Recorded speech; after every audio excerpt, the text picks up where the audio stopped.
Good. Well, then we are going to talk today, beginning the second major part of the course on classical rationalism, about the ethics we find in Socrates. And in order to talk about this, I have to remind you of a few things we discussed right at the beginning of the course. Socrates was, in a certain sense, the first Greek philosopher to raise questions, raise objections, advance arguments, criticize people's views. There were earlier philosophers who held positions like Thales claimed that everything in the end is water, or Heraclitus' claim that everything constantly changes and there's nothing constant, or Parmenides' view that nothing ever changes. But Socrates is really the first one to say, well, wait a minute, why should I think that's true? And begin to examine things, ask for definitions of terms, and in short, supply the critical examination part that we had talked about being an essential component of philosophy at the outset. And so earlier people had advanced views, but they hadn't really subjected them to this kind of critical examination. Well, Socrates himself never writes anything down. He does not take any official positions. And we know about his views primarily by way of the dialogues of Plato. Plato's dialogues come in three sections, you might say, three general categories of dialogues. The early dialogues feature Socrates as a major character. And people think they are fairly close to the historical Socrates. That's not to say that Plato was sitting there as a scribe writing down actual conversations. These are literary creations. But on the other hand, they are things that are pretty faithful to the way Socrates actually talked, and also pretty faithful to the views that Socrates actually held. Now, I think we can determine from some of these dialogues what Socrates' underlying views were, both because of hints in the dialogues, but also because Aristotle at a certain point later says these were Socrates' views, and so we can check the interpretation of these dialogues against the positions of Socrates as reported by Aristotle. Well, Socrates taught Plato, who in turn taught Aristotle, so there's a direct connection there. And Plato writes these dialogues, eventually developing his own view. Now, today I'm going to talk about the views that emerge in the early dialogues as representing the views of the historical Socrates. I think that's justifiable. Next time, we'll move on to the middle category of dialogues, where Socrates continues to be a major character, but where Socrates does something he never does in the earlier dialogues. He actually starts answering some questions and giving you philosophical views. And in the middle period, I think those are really Plato's views. Those are the views he's adopting, and often they are contrary to the views that seem to emerge in those early dialogues. Then in the later dialogues, radically different things happen, and Socrates either isn't there or he's there only as a minor character, and a lot of those views of the middle period then get critiqued. Well, let's talk about Socrates' views on ethics as they emerge in these early dialogues.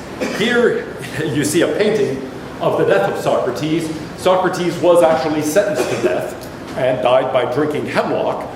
His friends had urged him to flee, but he said, no, I owe the state allegiance in much the way that a child owes a parent allegiance, and I have to carry out the sentence. We've talked about the Socratic method, and I want to just remind you of a few elements of it. Socrates goes in these early dialogues by asking somebody what a certain term is, what virtue is, courage is, justice is, well, that's actually in the middle dialogues, friendship is, love is, and so on. And he analyzes the proposed definitions, and we've talked about that. We've talked about, for example, chairs, and attempting to define chairs. We can talk about the things that really are chairs, and the things that satisfy our definition, and find out whether they really overlap exactly, which is what we want, or whether there are problems, whether we've got false negatives or false positives, whether this definition is too broad or too narrow. And so let's take a look at how this actually works in a philosophical dialogue, where Socrates is examining some of these views and trying to apply the method. The dialogue called the Laches, named after one of the main figures in there, the general Laches, is raising this question: how do we raise our children to not only be successful people, but good people? How do we raise them to be virtuous? And so it's a question about education, it's a question about virtue, about in general how we want our children to be educated, how we want them brought up. And Socrates says, look, if we're trying to understand how to educate people to become good people, we better know what a good person is. In other words, if an outcome of education is not just knowledge or skill, but virtue, We need to understand what virtue is in order to know how to do it. Just as if I'm trying to train somebody to be a carpenter, I need to know what good carpentry is in order to know how to educate them as a carpenter. Well, what is virtue? Now, Socrates says that's a very hard question. If we try to say what in general it is to be a good person, that's tough. I mean, suppose I asked you, what is it to be a good person? What are some characteristics of good people? If you're thinking about your own children at some point in the future, what characteristics would you want those children to have? Yeah. You want them to be respectful? What else? Honest. Honest? What else? Kind. Kind? Yeah. Compassionate? Disciplined. Disciplined? Brave? Good, good, yes. And that turns out to be the topic of this particular dialogue. Yeah. Curious. Ambitious? Okay, good. All of these are things you might want your children to exhibit, qualities you might want them to have. And describing what a good person is amounts to, well, listing things like this, things that the Greeks call virtues, traits of character that we ought to strive to have.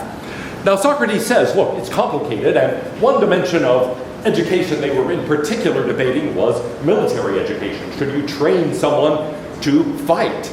And he says, well, let's focus just on that one question. Not on this broad question of what virtue is, but instead on the more specific question, something that's just a part of virtue, presumably, what is courage? What is it to be brave? Now, this turns out to be sort of tricky. Laches, the general, says, well, of course, I fought in the war. I'm a general. I know what courage is. And Socrates says, well, please tell me. Give me a definition of courage. And his answer is this. A man of courage is one who stands and fights and does not run away. And indeed, that's not an entirely implausible thought. A man of courage doesn't run away, but remains at his post and fights against the enemy. So imagine yourself there. You're there in the mountain pass. You've got your position, and the enemy starts streaking toward you. Okay? If you don't have any personal experience of anything like this, think of the movie Mulan. Okay? Or something like that. There you are, trying to defend your post, and there come the Mongol hordes storming at you. Okay? The idea is the man of courage doesn't run away but stands and fights against the enemy. Okay. Now, it's not an implausible thought. But what do you think of that as a definition of courage? Yeah. It implies that is a courageous thing that you do in battle at least. Ooh, okay, it seems to suggest that's the only way of being courageous, right? The only courageous thing you can do. So even if we stop and think just about battle, are there other ways of being courageous in battle other than this? Yeah. Oh, good. Putting your own life at risk to save somebody else. In fact, the movie, what does Mulan do? She charges the enemy, right? She doesn't stand at her post, she charges. But are there other ways of doing this too? Yeah, go ahead.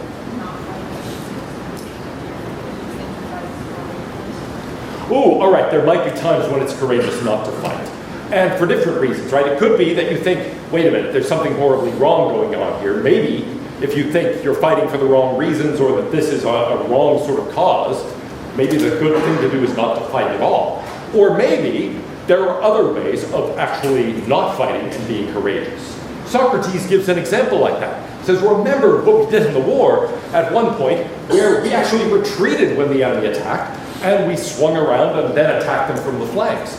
That retreat was a sort of strategic retreat so that we could regroup and attack in a way that would be more advantageous for us. That doesn't seem like cowardice, and so their courage involved actually not standing there and fighting, but abandoning our posts and regrouping and attacking. And so there might be ways, even in a military context, of being courageous that aren't like this. So if we think about this definition, we can say, well, all right, good. Are there cases of courage that are not covered by this definition? And we've already seen several, even in the context of the military, of what are false negatives. The definition would predict that these aren't cases of courage, but they do seem to be courage. Are there other cases like that? Move outside the military context. Cases of courage that don't consist of standing and fighting and not running away. Yeah. Running into burning buildings. ooh, running into a burning building to save somebody, that might take great courage, but it's not a matter of standing and fighting against an enemy. Yeah. Say it again. Having a dissenting opinion. Oh, good. Having a dissenting opinion and being able to give voice to that. You're in a meeting and everybody else agrees. And it can be scary to actually voice your own opinion. In fact, it turns out not many people can do it. There are these psychological experiments that are, once you learn about them, deeply disturbing. And they go like this. Somebody draws, for example, lines on a blackboard. So this line and that line. Labels them A and B. And everybody in the room except you is a confederate of the experimenter. So the experimenter says, well, tell me, which line is longer, line A or line B?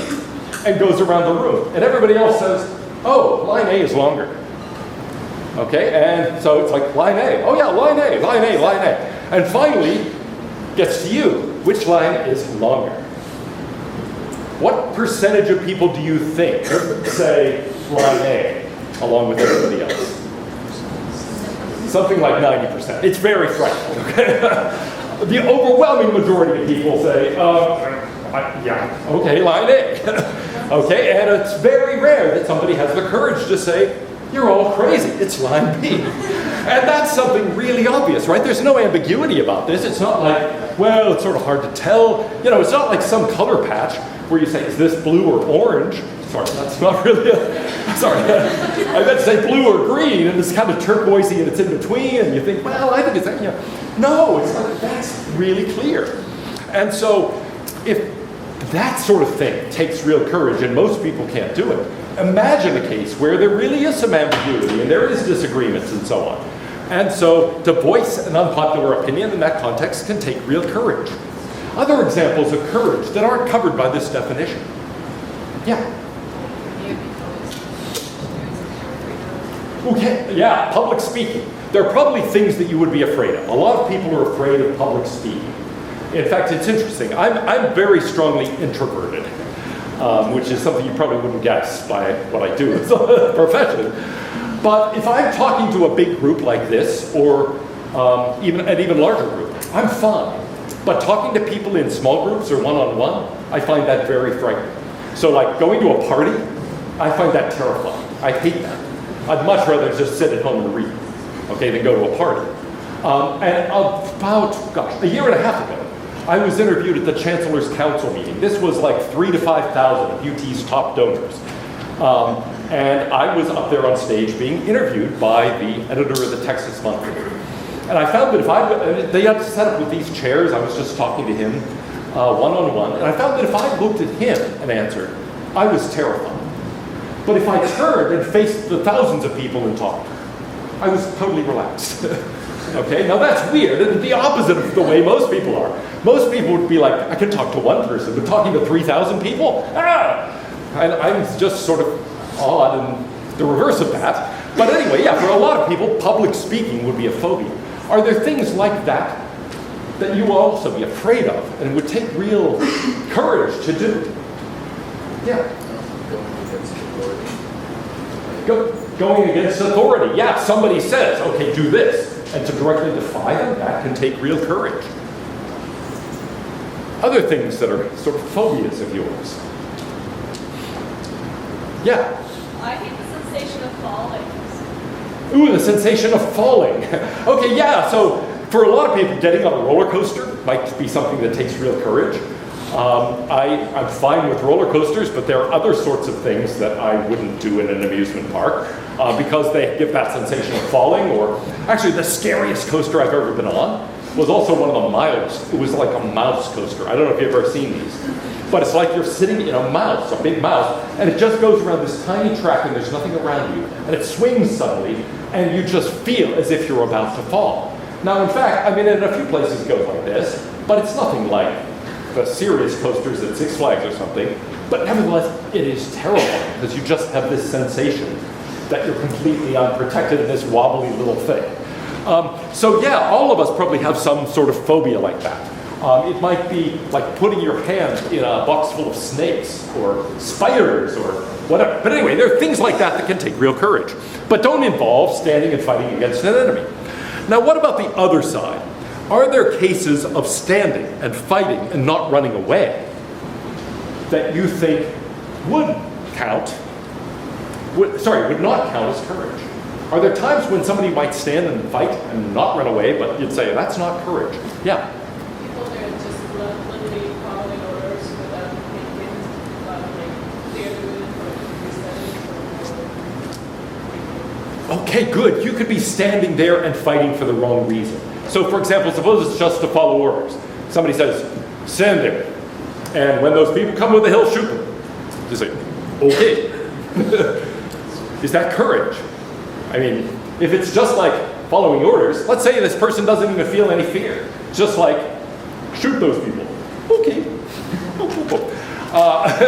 That would, you just look at that and say, yeah, that's not really courage. Are there other scenarios where you'd say, that's not courage, that's something else? Yeah. Fighting for the sake of fighting, like fighting authority constantly, like stubbornness. Ooh, okay, somebody who's immensely stubborn, somebody who is fighting really out of something other than courage. So she gives the example of defying authority. What about somebody who defies authority just to be different? The person says, what? Maybe, yeah, what are some things that an authority might say that are perfectly reasonable things to follow? Let's say the fire alarm goes off, and somebody says, all right, we better leave the building. And the person says, no, I won't do it, I'm standing here. You might think, yeah, that's not the kind of standing up to authority that's really courageous. If there's some reason to do it, like, no, it's our job to guard the valuables, I'll stay here and guard them no matter what. But if it's just like, no, I don't do what I'm told, screw the man, then you might say, well, yeah, that's not courage. So this comes to mind, by the way, because I was supposed to have a meeting last week, and we were interrupted twice by a fire alarm that went off, and finally we gave up and adjourned. And nobody could figure out why it was going off. I mean, we just kept having to evacuate the building, and there was anyway. Other things that would be like that, yeah. A one-sided fight. All right, a really one-sided fight. There you are at your post. You're waiting for the Mongol hordes to storm through the mountain pass. And then you see a kindergarten class. And the kindergartners come through, and they're trudging through the snow with rubber bands. And you say, let's get them, boys. Well, that's not really courage either. That just seems awful. Other cases where you would not be willing to call this courage, yeah. Someone who's killing just because they enjoy killing or something like that? Oh, good. Somebody who just is enjoying killing. There come the enemy soldiers like, finally, I joined the army to kill, and it allows to get my chance, yeah! That doesn't seem like courage either. That's something else. And so, it's not, here's one way of looking at this. You could say, number one, it's too narrow, there are other kinds of courage. That's the first thing we talked about. There are too many false negatives here. There are other ways of being courageous. But also, there are all sorts of examples where you can do this kind of thing and not be courageous. And why? Because you're doing it for the wrong reason, right? You're not doing it for a cause despite your fear. Maybe you're not afraid at all. Maybe you're just following orders. Maybe you're just bloodthirsty. Maybe you're just defying authority. Whatever it is, it turns out you're doing it for the wrong reason. Yeah? Could that mean that you would also be courageous was also cowardice at the same time? Could you be courageous and cowardly at the same time? That's an interesting possibility. What did you have in mind? Maybe you're fighting for something that you don't believe in, but you're still willing to put forth the effort. But at the same time, you don't believe in it, and you're only doing it because you're being told to. This cause you don't believe in? Is that right? Or possibly, like, maybe you don't believe in the cause, but you believe in protecting your country or something like that. Like, Okay. Something that I was kind of thinking. Oh, I see what you're saying. Yeah, okay. Right. Here's the thing. You can have mixed motivations, right? So maybe you're there and somebody says, actually, why are you fighting? And you say, well, listen, it's partly to defend my country. Though I don't know if this war we're involved in is a just war. No, I'm not sure. So I don't know if I believe in this cause, but I'm doing it to defend my country. And these guys in the troop are my buddies, and I'm doing this to defend them. And yeah, I'm partly doing this for some, but Actually, I've always loved guns and shooting things and shooting people. It sounds kind of cool to me. And you know, and besides, this seems like all my friends joined up. And so I think, actually, my own children lost a lot of respect for their grandfather when they found out or at least when he said, I don't know if he was honest, he was old then, but he was sort of saying, you know, I joined the Navy in World War II. Why? To defend my country because it had been attacked? No, just because my buddies were doing it and seemed cool. And they were like, gosh, I always looked up to you because you served in the Navy. Now, you were just doing it to impress the girls. And, you know, so they were so suddenly not. But here's the thing. Somebody might have lots of motivations, right? And some of those are noble and some of those are not very noble. And so in those cases, what do we say? There are some good reasons and some bad reasons why the person is there doing this. And in that case, do we say it's both courageous and cowardly? Do we say, well, it's sort of courageous? What do we say about those kinds of cases? What about the case where the person doesn't even know why they're doing it? And it might be very hard for us to then assess this. So I think you're raising a good problem here, which is, look, if in part this depends not just on what you're doing, viewed externally, but why you're doing it, that can be a really complicated matter. And there can be all sorts of things. It's not transparent why we do things. People often don't know why they themselves are acting, and there might be this mixture of motivations, some of which are good and some of which are bad. Well, in any event, Laches abandons this attempt to define things, and instead says, yeah, I see what you mean. And notice what's going on here. He realizes that it's not just a matter of your external behavior. It's not just a matter of acting in a certain way. It's dependent in part on why you're doing it. And so he says, I see, it's something internal. He says, it's a kind of endurance of the soul. Now, Socrates right away says, oh, it's a sort of endurance of the soul? Well, what sort of endurance? That's pretty unclear. It's kind of like saying, oh, yeah, chairs, like some kind of furniture. We say, yeah, which kind? Okay, here, it's some kind of endurance. Well, yeah, what kind of endurance? And he says, well, I mean a wise endurance of the soul. Now, how is that as a definition of courage? A wise endurance of the soul. And let's not get hung up on the question of what the soul is here. It's just some sort of wise psychological endurance he has in mind. Some kind of mental endurance. So we can ask the same questions, right? Are there kinds of wise mental endurance that are not courageous? Are there cases of courage that don't involve a wise endurance? Yeah. There could be cases where it's courageous, but you're sort of doing it automatically. Good. Okay, so sometimes people do things courageously, but it's just automatic. There's no kind of endurance involved. It involves a quick, sort of immediate thought, immediate action. So what are some cases like that? Yeah.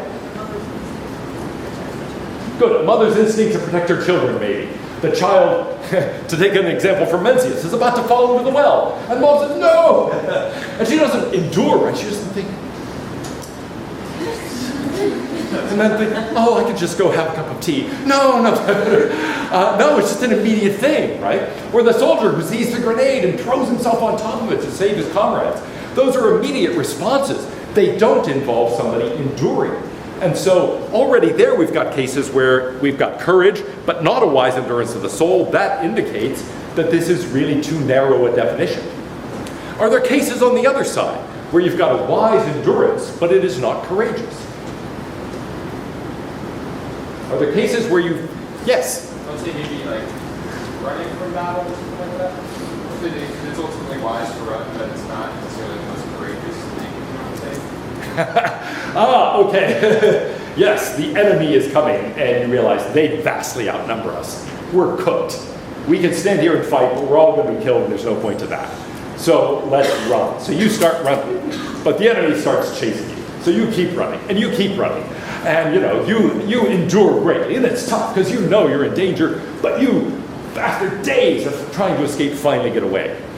You've wisely endured, but we say, whoa, that was so brave. It might have been the wise thing to do. We're not really criticizing you. In fact, if you really were overwhelmed and had no chance of victory, maybe we say that's what you should have done. So we don't call you a coward, but on the other hand, it doesn't seem like an act of courage either. Other cases like that, you had one in mind. Being in school and getting a degree, that's really hard to do on the long research. This is a nice being in school and trying to get a degree, notice I said trying, she just said get one, but you're not there yet. Anyway, that's something that involves a lot of endurance, and it's a wise endurance, right? There may be a moment here where at some point you doubt whether you can actually do this. And at that moment, it's going to take real psychological persistence to get through and get to the other side. Now, maybe not, but a lot of people I've known, they come to this point where it's like, oh, I just feel overwhelmed. And first of all, let me just say, you're here because we're convinced you can do it. So have that faith in yourself. But secondly, it really is going to take a kind of virtue to press on despite that seeming adversity and do it. But is it courage? Well, it could be, but oftentimes, you don't say, man, dude, I've got that philosophy exam, I got to go study. And somebody else says, whoa, it's so courageous. It's not ordinarily bravery. It's persistence, it's a kind of endurance. It's something that is admirable, but it's not really ordinarily courageous. Now, it could be. Suppose somebody announces that they're going to try to beat up philosophy majors. Then maybe just studying for that philosophy exam takes real courage, because if somebody catches you with a copy of Plato in your hand, they're going to beat the pulp out of you. Well, that's bad. But ordinarily, it's not something that takes courage. So we might say, look, there are lots of cases of courage that don't involve a wise endurance. These cases of immediate action. These cases of the mother saving the child by instinct, or somebody sacrificing himself to save his comrades in battle. But, all right, even if it's a stupid reason, isn't doing that in some sense brave? Yeah, I mean, here's what I think Plato has in mind. The person who could go down there and is pretty confident they can actually get to the other side, it takes real courage because there's a risk. But suppose you think it's very unlikely you'll get to the other side. It takes more bravery, doesn't it, rather than less? Or suppose you go into battle thinking your side is likely to win, you think you'll survive. You could be killed in the battle, but you think you're going to make it okay. Well, it still takes courage to go in and risk your life in that battle. But suppose you're talking about a battle where you think the odds are overwhelmingly against you. You're very likely to die. It seems as if, actually, you're braver, right? Even though, in some sense, it's less wise to risk yourself in that way. And so, you might think, well, wait a minute, actually, something very odd is going on here. Because it looks like the wiser the decision, the less bravery is really required. The more unwise the decision, and Homer here is certainly unwise about this, well, the more bravery it takes. So in a sense, is Bart, the guy who's confident he can make it across, is he braver than Homer? Or is Homer saying, I'm going to do it just to teach you a lesson, even though I know I won't make it? Which one is braver? And Socrates says, actually, I think Homer is braver. I think the person who is doing it more foolishly is braver. And that suggests that it's not a question of wise endurance of the soul. After all, if bravery is a matter of wise endurance, it should be the case that the wiser the endurance, the more bravery. And it looks like it's exactly the reverse. The more wisdom involved, the less bravery. So, at this point, we might think, yeah, a foolish endurance often seems braver than a wise endurance, so there's something going wrong. Well, at this point, actually, Laches gives up. And Nicias comes along and says, well, maybe I can do better. And Nicias offers this definition: the knowledge of that which inspires fear or confidence. We might put it this way: courage is a matter of knowing what to fear and what not to fear. Now, how is that as a definition of courage? By the way, Nicias here says, I think I've heard something like this before. And he's heard it from Socrates. That's the kind of hidden joke behind this part of the dialogue. Okay, so Socrates has said something like this, and he's reporting it secondhand back to Socrates. Well, what do you think of that definition? Knowing what to fear and what not to fear. Yeah. Good. Knowing something doesn't necessarily involve doing it, right? It doesn't necessarily involve action. So if we think of this definition, knowing what to fear and what not to fear, our first reaction is likely to be, wait a minute, I might know what to fear and what not to fear, but nevertheless not do it. Couldn't I be there, seeing the enemy coming, saying, I know I should stay here, I know I should not really fear death, I should fear dishonor above death, but think, yeah, I know that, but and run away. Okay, that doesn't look like courage. It's not a question, in other words, of just knowing, but doing. And next time, we're going to look at that in much more detail. This is perhaps the main reason, certainly one of the main reasons, that Plato rejects this view in the end and says Socrates couldn't be right about this. But we could say, okay, look, if we say it's a matter of knowing what to fear and what not to fear, we've got to think about cases of courage that don't involve knowing, and then cases of knowing that aren't courageous. So knowing without acting, that looks like a case of not being courageous. It's a false positive. But what about the other side, false negatives? Could we have cases of courage that don't involve knowing what to fear and what not to fear?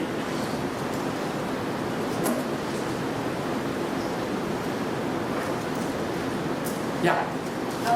Maybe going into something not knowing the risks, but still risking it and not knowing how as well. Okay, good. Going into a situation and risking things even though you don't know what the risk is. You sense this is dangerous, but you don't really understand what the risk is, what the likelihood of harm is. But nevertheless, you do this. That can take courage, even though you might say you don't really know what to fear and not to fear. You don't understand the grounds of fear and confidence here. You just feel this sense of foreboding, and you overcome it anyway.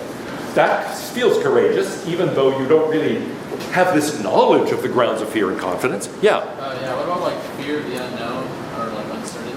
Good. Uncertainty, fear of the unknown. That seems to be a case where, well, I mean, could we say, yeah, you do know what to fear, namely the unknown, but it feels strange, right? It feels like, wait a minute, but I don't know. I mean, it's by definition unknown. So we'd have to be very careful in dealing with that. But it's certainly the case that sometimes it's just the uncertainty that makes you feel afraid. It's certainly not knowing what's at stake that you might have. It's just that you would know, gosh, I'm not sure what I'm doing here. You walk into an exam in a course, and you haven't taken an exam in that subject before. You feel a fear, and it's based on the uncertainty. You don't know what kinds of questions are going to be asked. You don't know what's going to count as a good answer. That can be scary. Well, the other cases of knowing that aren't cases of knowing cases of knowing that aren't cases of courage, we've already talked about that a bit. Now, interestingly, Socrates raises this question about the courage of animals. He says, what about the mama bear who defends the cub without thinking? The mama bear doesn't know the grounds of fear and confidence. Let's say the hunter comes and she defends the cub, but not because she thinks, that hunter has that following rifle, I'm in danger or something. No, it's just instinct. And the response here is, well, look, we've got to distinguish courage from fearlessness. It's not just fearlessness. It's something else. But then Socrates gives an objection. And it has nothing to do with this problem of knowing and not doing, interestingly. It's a different one. He says, look, if we take this seriously, it turns out that courage is all a virtue. Why? Because hope and fear are directed at the future. Knowing what to fear and knowing what not to fear, knowing the grounds of fear and confidence, involves knowing the future. But there is no knowing the future apart from knowing the past and the present. Everything we know about the future, we know on the basis of the past and the present. So he says, since there's no division between our knowledge of the past, our knowledge of the present, and our knowledge of the future, to know the grounds of fear and confidence is just to know good and evil. It is just to know what to do and what not to do. So in the end, he says, look, if this is right, courage involves knowing the grounds of fear and confidence, knowing what to fear and what not to fear, but that means you have to know what's better than what to do and what not to do. That's just knowing good and evil, and that comes down to virtue as a whole. So Socrates says, and here, I mean, he doesn't lay this out exactly, but here's the position in the background. Wisdom is a matter of knowing what to do and what not to do. Wisdom is a matter of knowing good and evil. But it turns out that if we define courage this way, it is just the same as wisdom, and that's the same as just being virtuous, just knowing what to do and what not to do. So in the end, Socrates says, look, if this is right, then it turns out that courage is just all of virtue. Instead of being this part of virtue that we thought was more easily defined, it turns out it's everything. It's really just knowing what's better than what to do and what not to do. But wait a minute, that's just virtue as a whole. And yet that seems wrong. It seems like courage is just a part of virtue. So he says, this can't be a good definition.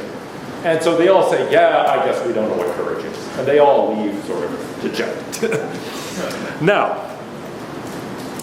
what about that objection? Knowing what to fear and what not to fear comes down to just knowing what to do and what not to do. Knowing good and evil. Actually, Socrates in the end thinks it does. Okay, he doesn't lay this out in the dialogue, but Aristotle makes it clear that this is Socrates' position. He thinks that in the end, yes, every virtue really is just wisdom. Courage is just a matter of knowing what to do and what not to do. So is wisdom. In fact, that's the definition of wisdom that he gives. But it's not just that. So is self-control. So is generosity. So is kindness. So is justice, etc., etc. All of those in the end are really just a matter of knowing good and evil, knowing what to do and what not to do. So in the end, all the virtues are the same.